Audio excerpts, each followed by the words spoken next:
la encíclica papal. ¿Qué es una encíclica papal? En el año 1517, lo que es Martín Lutero, el doctor Martín Lutero, clavó en la puerta de la Catedral de Wittenberg 95 razones por las cuales él protestaba en contra de las indulgencias y de las bulas papales. Esto era el pago del perdón de los por los pecados. Y habían diferentes métodos para esto. Era totalmente una apostasía general que había caído la Iglesia Católica, Apostólica y Romana en aras de construir la Basílica de San Pedro. 503 años después, en el 2020, se da lo que es una encíclica papal que para nosotros tiene un desafío abierto a la humanidad. Hace apenas unas horas, en Estados Unidos de Norteamérica, gana Joe Biden, convirtiéndose en el primer presidente de Estados Unidos de Norteamérica que muy probablemente dé fin a la forma de gobierno republicano. Por lo menos se está rumorando de que este nuevo gobierno tendrá un corte socialista más que capitalista y que Estados Unidos de Norteamérica puede entrar en una forma de híbrido entre el socialismo y el capitalismo. Si eso se diera, se cumpliría una profecía de Ellen G. White que dice que los dos pilares que sostienen fuerte a Estados Unidos de Norteamérica son el protestantismo, del cual adjudicó en el 2017 con un tratado llamado El fin del protestantismo en el 2017, y el republicanismo, que hasta ahora era algo sólido, pero que en estas elecciones ha quedado totalmente cuestionado, hasta la forma de votación y todo lo demás, lo cual indica que estamos entrando en una nueva ola. Apenas hace un mes y 4 días, el obispo de Roma, el señor Mario Bergoglio, tiró una encíclica papal, la primera en su especie de corte universal. ¿Qué es una encíclica papal? ¿Y cómo se llama esta encíclica que tiró Mario Bergoglio, mejor conocido como Papa Francisco, como él se hace llamar, tomando títulos que le corresponden solamente a Dios, como lo que tiene que ver como sumo pontífice o sumo puente, que se le atribuye a Jesucristo como el puente entre la humanidad y la divinidad, como tiene que ver con Santo Padre, que solamente se le aplica a Dios el Padre en los cielos, como tiene que ver con el representante de Dios en la humanidad, o el vicarius filii Dei, o el vicario del Hijo de Dios en la tierra, que solamente se le atribuye al Espíritu Santo como representante de Dios, o sea, que toma los atributos de Dios. Este vicario de Roma, no de Cristo, dice ahora que él va a dar una encíclica no para los católicos. ¿Qué es una encíclica? Bueno, una encíclica, leíamos la definición de Oxford, del diccionario de Oxford, y dice que una encíclica es, ahí está en pantalla, es una carta solemne que el Papa dirige a todos los obispos y fieles católicos, adoctrinándolos en cuestión de fe o de costumbre. Subrayen la palabra costumbre y también pueden colocar tradición, costumbre o tradición. Esto significa que esta carta, ¿por qué es importante? Porque no va dirigida a católicos ni a obispos católicos, va dirigida a la humanidad, y la humanidad ha asumido esta carta o esta encíclica papal a lo mismo que ha asumido la anterior encíclica papal, que era la de Laudato Si, que ya presidentes como el nuestro en República Dominicana y aquí mismo en Estados Unidos se estaba jugando o se estaba determinando lo que tiene que ver con el apoyo del Vaticano producto de alianzas a sus acuerdos, a las cosas que él quiere impulsar a nivel mundial, esta agenda mundial. Ahora, el Papa quiere adoctrinar al mundo completo, no solo a los católicos fieles, ni a los obispos fieles católicos. Quiere mandar raya en cuestiones de fe, lo cual es una ofensa. Si Martín Lutero estuviese vivo, estuviera haciendo lo mismo que estamos haciendo el día de hoy. Creo que si hubiera la forma, por decirlo de una manera metafórica, Martín Lutero se estuviera revolcando en sus cenizas desde su tumba. Eso no puede suceder porque sabemos que los muertos están descansando en el Señor simplemente, pero de manera metafórica es una forma de decir que esto es una gran ofensa al protestantismo, que algunos dicen que murió en el 2017, pero que otros todavía nos declaramos como protestantes y como el último bastión del protestantismo en la tierra. A saber, el pueblo adventista del séptimo día completo se considera como protestantes y por lo tanto hasta el último aliento de nuestras vidas estaremos protestando en contra de el adoctrinamiento católico, que es satánico, lo veremos en breve el porqué, y las cuestiones de fe que en realidad dañan o desvirtúan la fe a tal nivel que hasta los mismos católicos, apostólicos y romanos están en contra de este papa actual. Este señor Mario Bergoglio, que se hace llamar como Papa Francisco, ha asumido un disfraz en su nombre y como corte jesuita que es, tiene como intención desaparecer el protestantismo, porque para eso se fundó la orden de los jesuitas. Y este, siendo el primer papa de la historia jesuita, no hará menos que hacer honor a su orden jesuística. Y, por ejemplo, ¿cuáles son las doctrinas que nosotros consideramos que son doctrinas no buenas, doctrinas de demonios? Vamos a ver un ejemplo bíblico. Primera de Timoteo 4, del 1 al 3. Primera de Timoteo 4, del 1 al 3, para ir calentando la pista de esta introducción antes de entrar directamente a lo que es Fratelli Tutti, o traducido en español, hermanos todos. Ahí está en pantalla el texto, me acompaña. Pero el Espíritu dice claramente que en los postreros tiempos,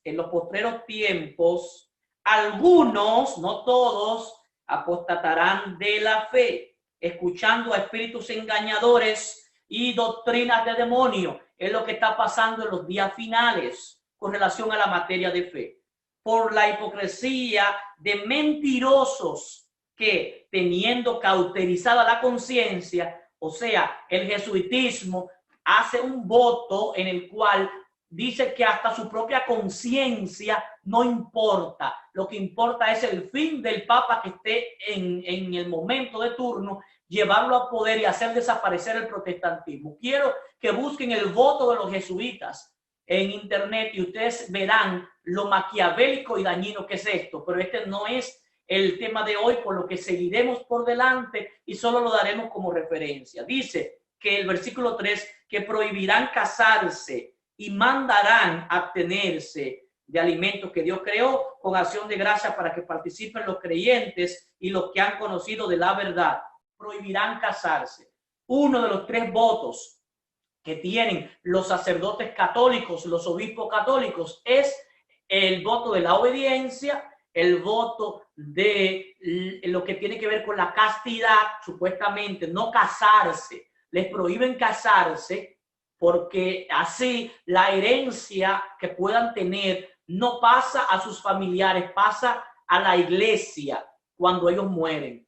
Y está, ya dijimos, el voto de la pobreza, el voto de la abstinencia y el voto de la obediencia. Estos 3 votos principales que asumen los sacerdotes católicos cuando se convierten en, cuando hacen el voto de juramento sacerdotal y se tiran al suelo abierto en forma de cruz, convirtiéndose en un puente supuestamente entre la humanidad y la divinidad, convirtiéndose en lo que ellos le llaman Altus Christus, que hablaremos más adelante de eso.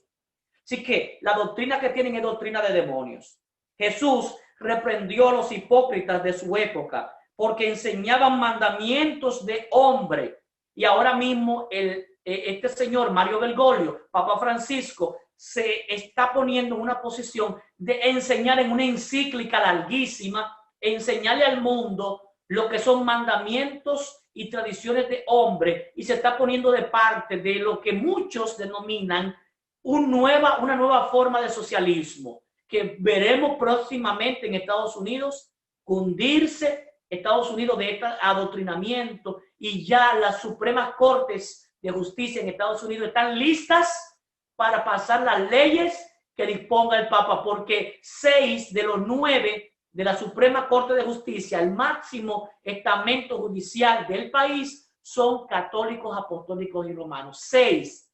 Los otros 3 son judíos. Sin embargo, en la pasada ley LGTB, que ahora aumentaron las letras, QI, y no me recuerdo qué otra letra más aparezca por ahí, pero todas las letras que aparezcan en este movimiento LGTB aprobaron una ley de corte federal en todo Estados Unidos que imponía el hecho de que usted, inclusive si es pastor de una iglesia, tiene que casar a los homosexuales, y si no, puede ser sometido a multa por discriminación. Y hoy se está hablando ya de lo que tiene que ver con el lenguaje de odio. Dentro de muy poco tiempo no podremos decir lo que estamos diciendo. Por eso protestamos ahora, antes que nos cierren los canales, para que una vez que los canales se cierren, ya este mensaje haya llegado donde tenga que llegar.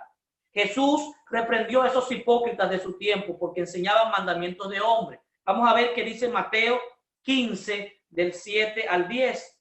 Por favor, mientras ustedes hacen eso, comparen esto, mandamientos de hombre, con lo que tiene que ver con Éxodo 20, donde están los verdaderos mandamientos de Dios. Vamos a Mateo 15, del 7 al 10. Dice: hipócritas, eso es Jesús hablando. Bien profetizó de vosotros Isaías el profeta cuando dijo: este pueblo de labios me honra, mas su corazón está lejos de mí.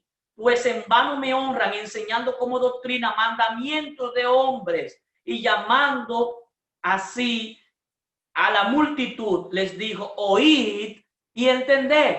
En los postreros días tenemos que ir oyendo y entendiendo lo que está pasando. Las cosas no están pasando al azar, están pasando siguiendo un cronograma profético. Y este cronograma profético, mis queridos hermanos, tenemos que tenerlo pendiente a la hora en punto de esto de materia de fe. Así que Daniel 7:25 había advertido, contrario a este poder que es el anticristo, tiene la esencia del anticristo, que va a cambiar hasta la ley de Dios, cambiaría los tiempos y la ley, adoctrinando al mundo en esta falsa enseñanza. El catecismo católico, quiero que lo abran donde dicen los 10 mandamientos, y si ustedes abren el catecismo católico y la ley de Dios de Éxodo 20, se darán cuenta que la ley de Dios original de Éxodo 20 ha sido alterada. ¿Cómo? El segundo mandamiento fue eliminado porque habla de la adoración de ídolos e imágenes, lo cual la Iglesia Católica de manera abierta hace, prendiendo velas, velones, cirios encendidos en todas partes del mundo a los santos, que ellos le llaman santos, a cuadros pintados, adorando imágenes de lo que está arriba supuestamente en los cielos y también de cosas en la tierra.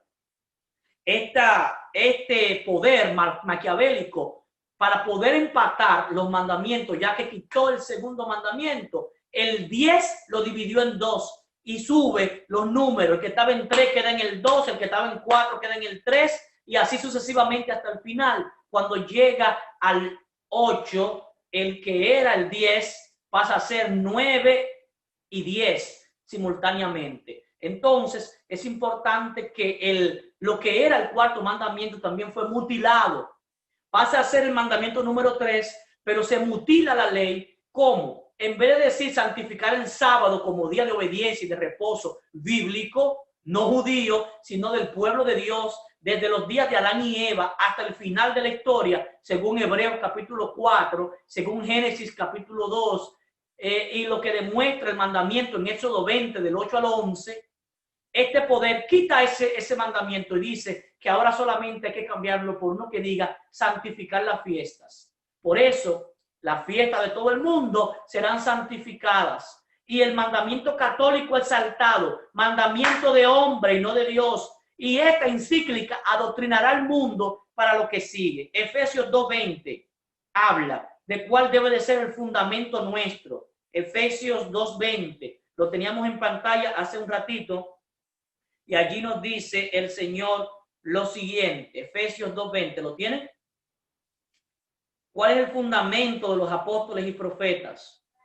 El fundamento de los apóstoles y profetas sobre el cual debemos de edificarnos es el fundamento. Ahí tenemos Daniel 7:25. Hablará palabra contra el Altísimo. Esto es el anticristo. A los santos del Altísimo que levantará. Efesios 2:20 dice: edificados sobre el fundamento de los apóstoles y profetas, siendo la principal piedra del ángulo Jesucristo mismo. Así que Cristo, los apóstoles y los profetas son el fundamento de nuestra fe. Pero este poder se pone en el lugar de apóstol, manda a otros apóstoles, entre comillas, a esparcir esta encíclica a nivel mundial, ahora no solo para católicos, sino para el mundo completo, y se pone en una posición hasta de Cristo, porque básicamente nos dice a nosotros que Cristo, que ellos pueden o tienen la autoridad de representar a Cristo en la tierra.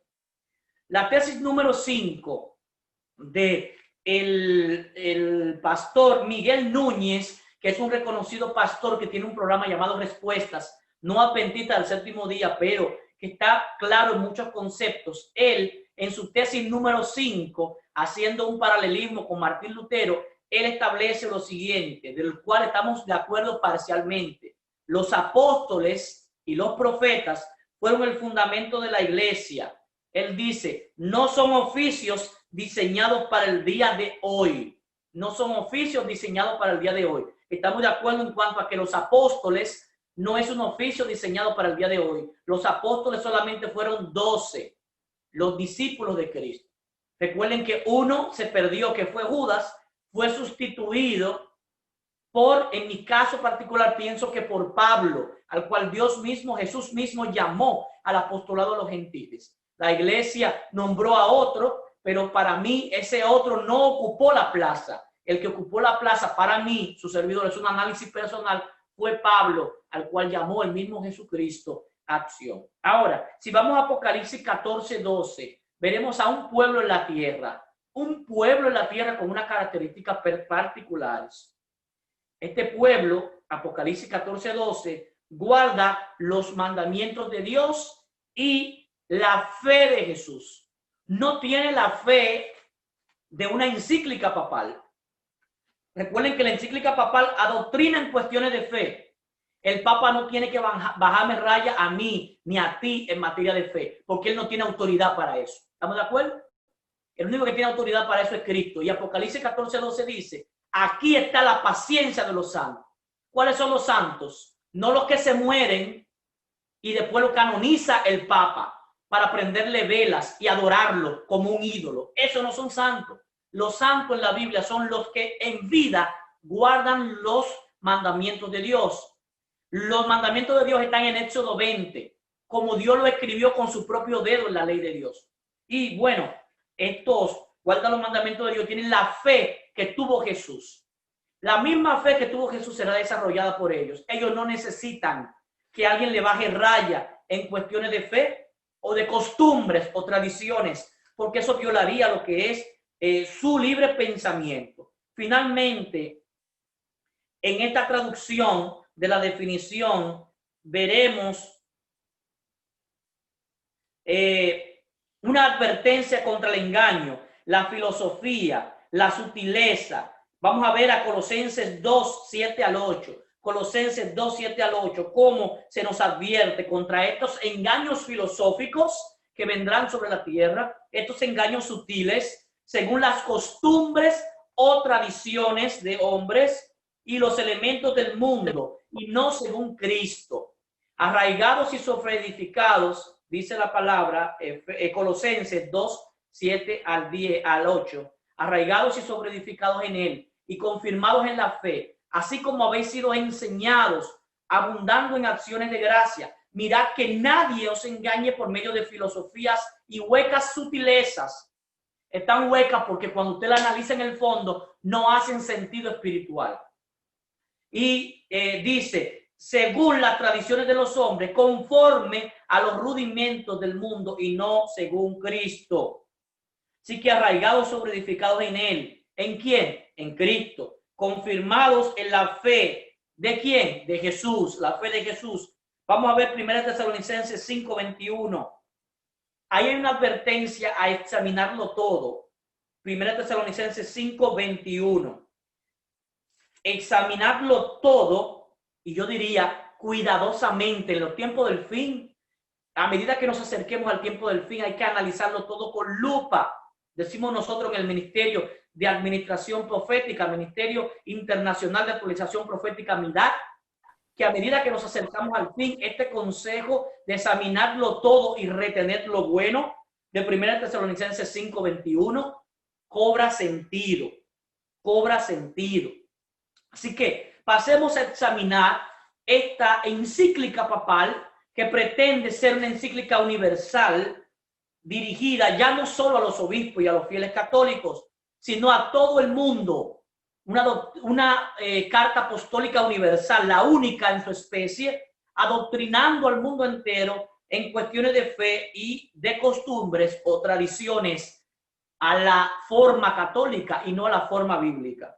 Primero, vamos a ver la encíclica papal. Me gustaría, si son tan amables, Alexander, si podemos buscar la encíclica papal y leer el primer párrafo de esta encíclica para a partir de ahí analizar unos cuantos puntos. Ahora vamos a ir rápido en los textos bíblicos, por lo que yo les voy a pedir que ustedes en sus casas anoten los textos bíblicos y que los vayan confirmando. Por si el tiempo no nos ayuda, pues podamos tener tiempo suficiente para hacer las cosas. Busquemos la encíclica papal.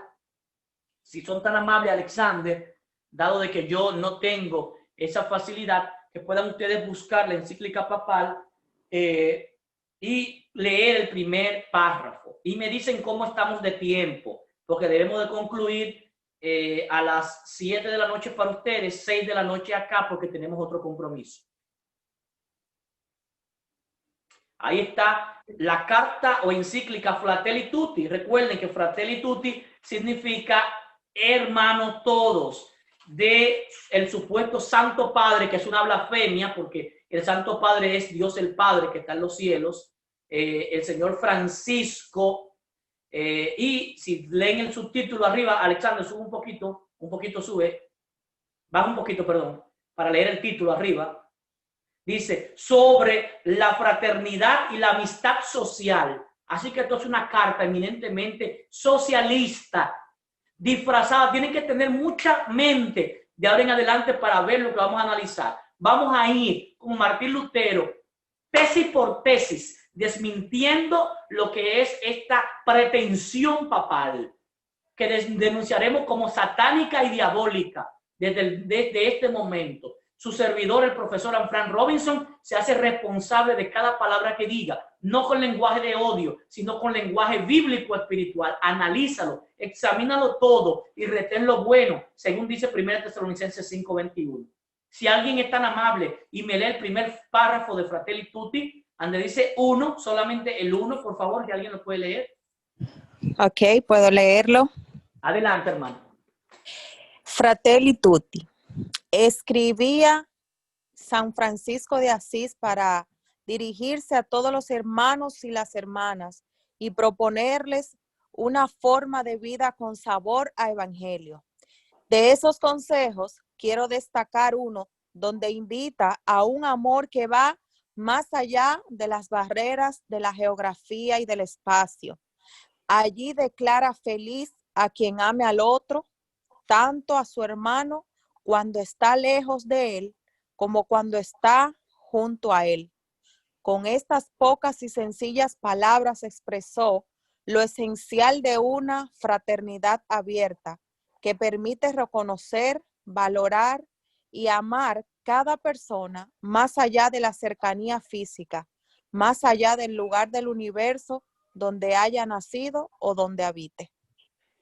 Esto parece bonito. ¿Qué hora tenemos ahora mismo, actualmente?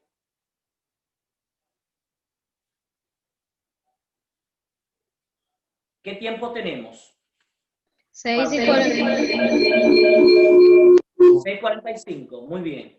Entonces nos quedan 15 minutos. Entremos en materia. Vamos a cortar por pedacitos este primer párrafo. Vamos a ir párrafo por párrafo. No tenemos prisa. ¿Ok?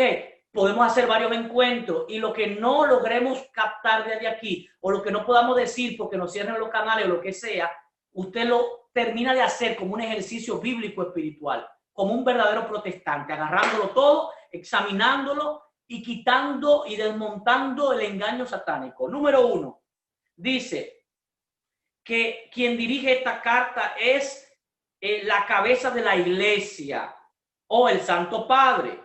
Bueno, nosotros, primera tesis, no reconocemos cabeza de la iglesia a un papa. Solamente reconocemos como cabeza de la iglesia a Cristo. Y lo que Cristo dijo ya está escrito en la Biblia, en la Santa Biblia. No necesita que nadie te lo interprete. La Biblia se puede leer e interpretar por ella misma. No reconocemos a ningún hombre en la tierra, no importa cómo se llame, aunque sea el presidente de los adventistas del séptimo día mundial, no lo reconocemos como la cabeza de la iglesia. Es un siervo igual que tú, igual que yo. Todos los adventistas del séptimo día somos hermanos entre sí y hermanas. No hay entre nosotros, jerárquicamente hablando, nadie por arriba como para convertirse en la cabeza de la iglesia. De la misma manera que nosotros nos reconocemos, tampoco no reconocemos al Papa como la cabeza de la iglesia, porque la cabeza es solamente Cristo. Hay 5 textos que nos dicen que la cabeza es Cristo. Efesios 1:22, Efesios 5:23, Primera de Corintios 11:3, Colosenses 1:18 y Colosenses 2:10. Hay más textos, pero en estos textos de manera puntual es Cristo la cabeza de la iglesia. Léelos al paso y reconocerás a Cristo como la cabeza de la iglesia y denunciarás y le dirás al Papa, no. La primera tesis nuestra, así como Martín Lutero clavó la 95 en Wittenberg hace 503 años, es que no reconocemos a ningún Papa como cabeza de la iglesia en la tierra, porque solo Cristo es la cabeza visible en la tierra. Repito las citas para que la anotes. Efesios 1:22, Efesios 5:23, Primera de Corintios 11:3, Colosenses 1:18 y Colosenses 2:10. Si podemos leer, aunque sea uno de estos textos, Alexander, lo voy a agradecer. No importa cuál de ellos. Vamos a leer uno de esos textos para poder establecerlo como algo bíblico, pero ustedes pueden buscarlo en su Biblia y todos estos textos le van a hablar de que Jesucristo es la cabeza de la iglesia. Podemos buscar, proyectar el texto, si no, continuamos. Bueno, continuemos entonces. ¿Te puedo leer uno? Sí, adelante, hermano Carlos Shepard, muy bien, adelante. Colosenses 1:18 dice, Él es la cabeza del cuerpo, que es la iglesia. Él es el principio, el primogénito de los muertos, para que en él todo tenga la preeminencia. Así que cuando alguien toma la preeminencia en una iglesia, se vuelve un papa y se atribuye a sí mismo que es la cabeza visible de la iglesia, está cometiendo una blasfemia contra Jesucristo mismo. Se está colocando en el lugar que le corresponde a Cristo, que es parte de la deidad, parte de la divinidad. O sea, que se coloca en el lugar de Dios. Es una arrogancia muy grande. Por eso dice la palabra, que habla palabras blasfemas. Segunda tesis, si un papa no tiene la autoridad como cabeza, no puede adoctrinar a nadie. No puede bajar raya en doctrina, en cuestiones de fe y mucho menos de costumbre, pues se le convierte en un poder contrario al Altísimo y los santos en la tierra. Repito, si un papa no tiene autoridad como cabeza, tampoco puede adoctrinar en cuestiones de fe y mucho menos de costumbre, pues se convierte en un poder contrario al Altísimo y los santos en la tierra, lo cual es muy peligroso, ya que usará el poder que se le dé como lo usó el poder que se le conceda para quebrantar a los santos en la tierra, como lo hizo en la Edad Media, cuando el papado llegó al poder después de Roma imperial. El papado buscó la forma de quedarse con el poder, haciendo una construcción que fue desde el 320 y pico hasta el 538, cuando asumió el poder directamente. Y cuando asume el poder, por 1260 años, tiempo y la mitad del tiempo, o lo que es lo mismo, 3 años y medio en profecía, todo en el marco de Apocalipsis, y de Daniel, este poder gobernó desde el 538 al 1798. Gobernó, según dice Daniel 7:25, quebrantando a los santos del Altísimo por tiempo y la mitad de un tiempo. Esto es proféticamente 3 años y medio, 1260 días, que en profecía son 1260 años. tomando en cuenta de que en profecía un día es un año. Y ya eso lo hemos explicado en otros temas. Así que Daniel 7:25 deja claro que este poder es un poder blasfemo que quebrantará a los santos del Altísimo y tratará de cambiar los tiempos mismos, como contamos el tiempo mismo y la ley, y hablará palabras contra el Altísimo. Esto es lo que está haciendo el poder del papado, y los santos del Altísimo quebrantará y pensará en cambiar los tiempos y la ley, y serán entregados los santos en su mano hasta tiempo y la mitad del tiempo. Esto pasó históricamente, pero está profetizado en Apocalipsis 13 que el papado, la herida mortal que recibió producto de que Francia le quitó el poder, se iba a comenzar a sanar. Y esto comenzó a pasar en el año 1929 con los famosos tratados de Letrán. El mismo poder que le quitó todo, le devolvió la sede del Vaticano, donde ahora mismo gobierna desde Roma, Vaticano, la ciudad Vaticano, el estado más pequeño del mundo y el único estado observador dentro de las Naciones Unidas. Después hablaremos de este tema porque no es nuestro tema, pero lo que sí es cierto que este poder de alguna manera va a incidir en el tiempo del fin junto con los protestantes en América que se van a volver apóstatas y según Apocalipsis 13 se van a unir en una triple alianza satánica: protestantes, apóstatas, Catherine, por favor, protestantes, apóstatas, el papado, por otro lado, y el espiritismo moderno disfrazado de masonería o de cosas modernas que no llamen al pueblo a alarmarse, sino que el pueblo lo verá como un movimiento de ilustración. Y todo esto junto, esta triple alianza satánica, se unirá para volver otra vez a quebrantar a los santos del Altísimo por un breve tiempo que llamamos la persecución de los santos, que se repetirá no en tiempo profético, pero sí en cuanto al evento se refiere. La tercera tesis es: si el Papa da una encíclica, niega a Cristo y se convierte en anticristo, negando la autoridad de Dios en el cielo y la otorga a Jesús en la tierra. Vamos a ver Primera de Juan 2:22. Primera de Juan 2:22 para que podamos ver esta tesis que estamos diciendo ahora. Ya que el Papa dio una encíclica, o sea, que quiere adoctrinar al mundo como si él es la cabeza. Entonces, primero niega a Cristo y se convierte en anticristo, negando la autoridad de Dios en el cielo y la que se otorga a Jesús en la tierra. Primera de Juan 2:22. Si alguien lo tiene, lo puede leer. Y alguien me va buscando Primera de Juan 4:3. Y Marcos 13:22. Esas tres citas ahí en línea. Primera de Juan 2:22 dice: Adelante. ¿Quién es el mentiroso? Sino el que niega que Jesús es el Cristo. Este es anticristo, el que niega al Padre y al Hijo. Ok, así que usted que es mentiroso tiene que negar a Cristo como la cabeza. Entonces usted se convierte en la cabeza, o sea que le hace la contra a la cabeza, o sea que usted está anti el poder que está en la cabeza, o sea, anti gobierno, anti lo que sea. Usted se convierte en el némesis, o sea, en el enemigo abierto y declarado de Cristo, y eso lo hace a usted convertirse en un anticristo. Anticristo no es un solo, hay muchos. El anticristo final será Satanás, vestido directamente como Cristo, haciéndose pasar por Cristo en la tierra. Pero ese momento, antes de que llegue, tiene que venir uno, humano, uno que reconocemos en las Escrituras como el papado, que asuma hacerle la contra a Cristo.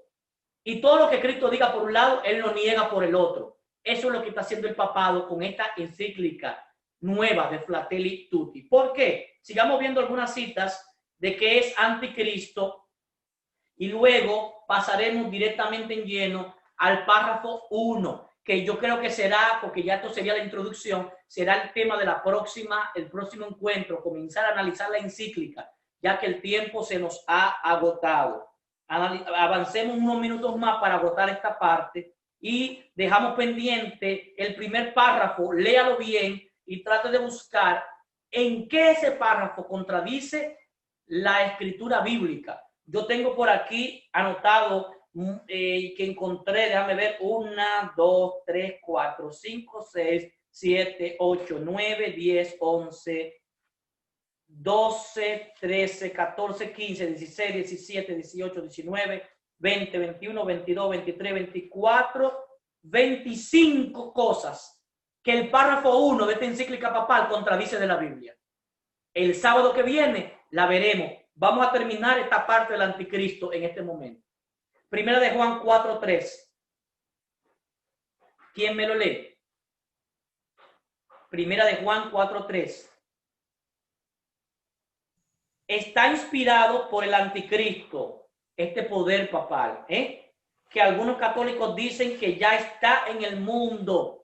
O sea, los católicos mismos, si ustedes ven los videos, están denunciando a este Papa Francisco, Mario Bergoglio, como el anticristo. Los mismos católicos, no lo estoy diciendo yo que soy adventista del séptimo día, los mismos católicos están diciendo que este señor no puede ser. Y el mismo Papa anterior había dicho que el que diga que el homosexualismo está aprobado o que no tiene nada de malo es un anticristo. Tengo un video de 1 minuto que lo dice así, que se lo podría mostrar a ustedes en las redes sociales, pero ahora no tenemos el tiempo para eso. Se lo voy a mostrar en el grupo de WhatsApp, a los que están en el grupo de WhatsApp, como un bonus extra. Primera de Juan 4:3 dice: todo espíritu que no confiesa que Jesucristo ha venido en carne no es de Dios. Y este es el espíritu del anticristo, el cual vosotros habéis oído que viene y ahora está en el mundo. Y ya los católicos dicen que se está cumpliendo este texto en el mismo Mario Bergoglio en Roma. Marcos 13:22 dice que se levantarán falsos cristos y falsos profetas. Lo dice también Mateo 24 y otros textos en Lucas, para así engañar, de ser posible, a los escogidos. Así que aún los que estamos siendo escogidos por Dios podemos ser engañados. ¿Por quién? Los católicos, y busquen esta frase en internet, usan una palabra para cuando alguien se hace sacerdote, automáticamente se convierte en un alter Christus, palabra latina que significa otro Cristo. Repito, cuando alguien se hace sacerdote y en su ignorancia comete una blasfemia, porque se convierte en un alter Christus, o sea, en un otro Cristo. Se usa para los sacerdotes católicos esta frase, y es una frase blasfema. ¿Por qué? Segunda Tesalonicenses 2 del 3 al 4. Segunda Tesalonicenses 2 del 3 al 4. Si alguien me puede leer, ahí podemos ver algo interesante. Segunda Tesalonicenses 2 del 3 al 4. Que nadie os engañe en ninguna manera. ¿Por qué? Porque no vendrá sin que antes venga la apostasía, hombre de pecado, el hijo de perdición, que se opone y se exalta sobre todo lo que se llame Dios y es objeto de culto, y que se sienta en el templo de Dios, se presenta como si fuera Dios. Esto dice 2 Tesalonicenses 2 del 3 al 4. Y todas estas características se aplican a el que se sienta en la silla de Roma como papa. A mí no me interesa quién esté en la silla. El que se sentó en esa silla se está sentando en la silla de Satanás y se convierte automáticamente en un alter Christus, en un otro Cristo. Por lo tanto, se convierte en un anticristo desde el punto de vista protestante. Gálatas 1:8 dice que este poder vendería otro evangelio, y el que vende otro evangelio, este debe de ser maldito según la palabra en Gálatas 1:8. Juan 3, 19 y 20 habla de no andar en las tinieblas, sino en la luz, y de cómo el que anda en las tinieblas no quiere venir a la luz. Hasta aquí hemos concluido por el día de hoy. por el tiempo que tenemos. La próxima veremos el párrafo 1, donde veremos más de 20 citas bíblicas que contradicen a lo que el Papa está diciendo en el párrafo 1. Le voy a dar algunas claves de investigación. En el párrafo 1 se le llama a todo el mundo hermanos y hermanas. ¿A quién en la Biblia Jesús le llamó hermanos y hermanas o hijos de Dios? ¿Es un título que le cabe a todo el mundo o tiene específicamente un grupo al cual les cabe? Segundo, ¿qué queremos vender ante el mundo? ¿Una forma de vida con sabor a evangelio? ¿Sabor a evangelio? Subrayen esa frase, sabor a evangelio. Y para que ustedes me digan si evangelio y sabor a evangelio es lo mismo. Quiero que también me investiguen, por favor, si jugo de naranja y sabor a jugo de naranja es lo mismo. Por favor. Siguiendo, quiero que investiguen qué significa la fraternidad abierta. Ese término, fraternidad abierta, en el contexto católico, le voy a estar mandando documentos para que estudien qué significa fraternidad abierta. Es una nueva forma de socialismo que está encabezando ahora mismo el papado en la cabeza de Mario Bergoglio. El señor Francisco está encabezando una nueva forma de socialismo a nivel mundial. Y Estados Unidos acaba de comprarse ese discurso, escogiendo a Joe Biden como su próximo presidente. Investiguen qué significa fraternidad abierta, porque veremos mucho de esto y sabremos el porqué de las caravanas de inmigrantes y todo el tema alrededor de los inmigrantes. Vamos a ver cómo dará un giro interesante en Estados Unidos, Norteamérica y en el resto del mundo, uniendo fronteras, derribando fronteras, uniendo países. Investiguen ese término de fraternidad abierta, esas tres cosas, investiguenla. ¿Quiénes son hermanos y hermanas a nivel bíblico? ¿Qué significa sabor evangelio? Si es lo mismo que evangelio. Y por último, fraternidad abierta. ¿Qué significa para los católicos? Como una nueva forma de socialismo. Hasta aquí se despide de ustedes su hermano en Cristo Jesús, profesor Anfran Robinson, para servir. Nos vemos el próximo sábado analizando el primer párrafo de Fratelli Tutti, porque esto lo vamos a tomar pedacito por pedacito para ver cómo contradice la palabra de Dios. 503 años después, la protesta continúa en contra de Fratelli Tutti y esta encíclica universal. Eterno Dios y Rey que habitas en las mansiones de los cielos, a ti la honra, la gloria por los siglos de los siglos. Oh Santo Padre, tú Dios Padre que estás en los cielos, a ti la honra, porque solo tú la mereces. Jesucristo, tu Hijo, que también es Dios, cuando estuvo en la tierra nos enseñó a orarte a ti en su nombre, para que todo lo que pidamos en su nombre tú nos lo concedas. Vienen tiempos peligrosos para la iglesia en Estados Unidos, Norteamérica y en el resto del mundo. Líbranos, Dios, de caer en el engaño. Si somos escogidos por ti, no nos dejes caer en el engaño, porque tratará de engañar, si fuera posible, aún a los escogidos, este anticristo. Permítenos pelear en contra de este otro Cristo con el espíritu del protestantismo de Martín Lutero, y cual él utilizar la Biblia y la Biblia sola como la base de nuestra fe y nuestra doctrina. Sola escritura.